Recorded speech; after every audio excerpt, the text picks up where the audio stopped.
আমি চিৎকার করে কাঁদিতে চাহিয়া করিতে পারিনি চিৎকার। আমি চিৎকার করে কাঁদিতে চাহিয়া করিতে পারিনি চিৎকার।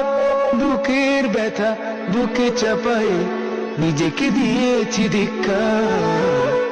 কতটুকু অশ্রু গড়ালি হৃদয় জলে সিক্ত, কত প্রদীপ শিখা জ্বালালে জীবন আলোয় উদ্দীপ্ত। কত ব্যথা বুকে চাপালে তাকে বলি আমি ধৈর্য। নির্মমতা কত দূর হলে জাতি হবে নির্লজ্জ।